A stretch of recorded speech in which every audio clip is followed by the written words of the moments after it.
Hi friends, welcome to castle Shankar channel. నేను మీ Shankar. Friends, Paramjit గారి డైరెక్షన్లో విక్రమన్ గారు యాక్ట్ చేసిన న్యూ మూవీ తంగలాన్ మూవీ అయితే బాగుంది ఫ్రెండ్స్. చాలా రోజుల తర్వాత ఒక అడ్వెంచరస్ మూవీ చూసిన హ్యాపీ ఫీల్ అయితే కలిగింది.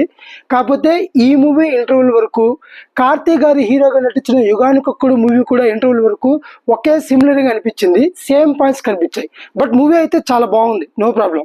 కాకపోతే సిమిలర్ పాయింట్స్ కనిపించింది. ఫర్ సపోజ్ దాంట్లో అది కూడా అడ్వెంచరస్, ఒక అడ్వెంచర్ కోసం బయలుదేరుతారు, దీంట్లో బయలుదేరుతారు. దాని తర్వాత వాళ్ళకి అడ్వెంచరస్లో కలిగే ఆపదలు, యుగానికొక్కల్లో ఫస్ట్ మనకి పాముల వల్ల వాళ్ళకి కలిగే ఆపద చూపిస్తారు. దీంట్లో కూడా స్నేక్స్ వల్ల ఆపద ఉంటుంది. అదేవిధంగా దాంట్లో ఒక ఆటవికులతో ఒక ఫైట్ ఉంటుంది. ఆపదలో భాగంగా ఆటవికులతో ఫైట్ ఉంటుంది. దీంట్లో అలాగే ఒక ఆటవికులతో ఫైట్ ఉంది.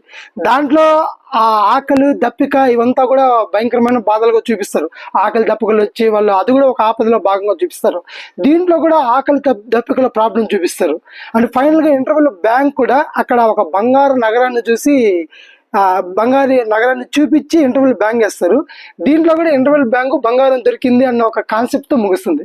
అలా ఇంటర్వెల్ వరకు ఇంచుమించు యుగానికొకరు పోలినట్టు ఉంటుంది. కానీ ఇది కూడా ఇంటర్వ్యూల వరకు చాలా అంటే చాలా బాగుంది. అడ్వెంచరస్ అంతా మనం చాలా బాగా ఎంజాయ్ చేస్తాం ఫ్రెండ్స్ సినిమాని అయితే.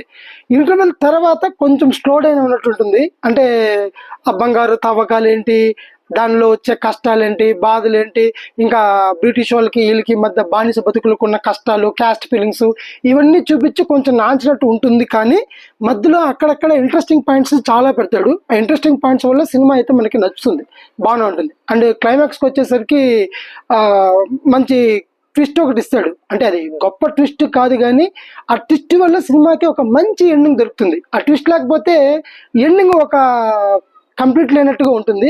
ఆ ట్విస్ట్ వల్ల ఒక మంచి కంప్లీట్ దొరుకుతుంది, మంచి ఎండ్ దొరుకుతుంది ఆ సినిమాకి. సో ఓవరాల్గా మూవీ అయితే గుడ్.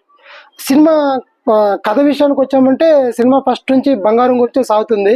బంగారాన్ని కనబడడం, బంగారాన్ని ఎలా వెతకాలి, బంగారాన్ని తీయాలి, దీనికోసం మధ్యలో వచ్చే క్యాస్ట్ ఫీలింగ్స్, బ్రిటిష్ వాళ్ళకి వీళ్ళకి వచ్చే గొడవలు, వీటి మీద సాగుతుంది.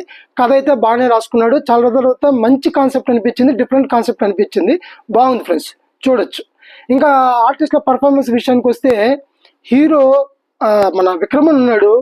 అసలు దీనికోసమే పుట్టాడేమో, సినిమాల కోసమే పుట్టాడేమో అనిపిస్తుంది ఫ్రెండ్స్.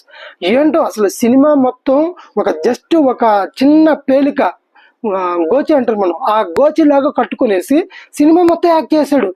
పళ్ళులంతా ఒక రకంగా ఉంటాయి, జుట్టు మొత్తం ఇలా 7 వరకు బట్టపూరలాగా ఉంటుంది, 7 వరకు జులపాల్లాగా వేసుకుంటాడు. ఒక హీరో సినిమా ఫస్ట్ నుంచి లాస్ట్ వరకు డీ గ్లామరస్గా కనపడాలంటే ఎంతమంది హీరోలు యాక్సెప్ట్ చేస్తారో తెలియదు. కానీ విక్రమన్ గారు మాత్రం దాన్ని యాక్సెప్ట్ చేసి ఆ పాత్రను ఛాలెంజింగ్గా చేశాడంటే హ్యాట్సప్ చెప్పాలి ఫ్రెండ్స్. అంత సినిమా ఫుల్ లెంత్లో అలాగే ఉంటాడు, డీ గ్లామరస్గా ఉంటాడు. నిజంగా ఆయనకి ఏదైనా సినిమాలో చచ్చిపోవాల్సిన క్యారెక్టర్ వస్తే నిజంగా చచ్చిపోతాడేమో, అంత డెడికేషన్ చూపిస్తాడు ఆయన. Full dedication person. ఆయన యాక్టింగ్ గురించి పేరు పెట్టాల్సిన పర్లేదు. సూపర్ అయితే సూపర్, యాక్షన్ సూపర్గా చేశాడు.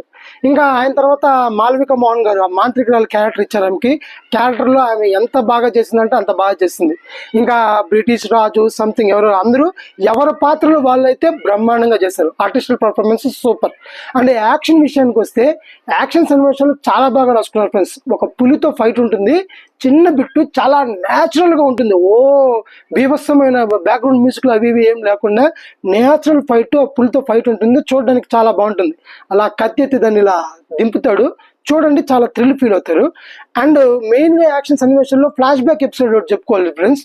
ఒక అరగంట ఫ్లాష్ బ్యాక్ ఎపిసోడ్ ఉంటుంది. విక్రమన్ ఒక కథలాగా చెప్తాడు, తన పిల్లలకి కథలాగా చెప్తాడు. ఒక ఏనుగు కొండ ఉంది అది అని చెప్పేసి ఆ కథలో ఉంటుంది సీను. ఆ అరగంట మనం తల కూడా పక్కకు తిప్పలేం, అంత బాగుంటుంది ఫ్లాష్ బ్యాక్ ఎపిసోడ్స్. ఆ స్నేక్స్ వచ్చేవి కానీ, ఆ బ్లడ్ బాయిల్, ఆ బ్లడ్ అంతా పైన పడుతుంది పడేది కానీ, ఆ ఫైట్స్ కానీ చాలా అంటే చాలా బాగుంటుంది. యాక్షన్ సీక్వెన్స్ కూడా బ్రహ్మాండంగా రాసుకున్నారు. ఇకపోతే డైరెక్షన్ విధానానికి వస్తే పారంజిత్ గారు 100% సక్సెస్ అయ్యారని చెప్పాలి. చాలా మందికి నచ్చుతుంది ఇది సినిమా. అడ్వెంచరస్ మూవీ ప్లస్ ఆ ఓల్డ్ టైప్ ఇది చాలా మందికి రీచ్ అవుతుంది, బాగానే ఉంది. పాటల విషయానికి వస్తే పాటలు అయితే మనకి పెద్దగా ఎక్కదు ఫ్రెండ్స్. ఇది పూర్తిగా తమిళ నేటివిటీకి సంబంధించినట్టు ఉంటుంది.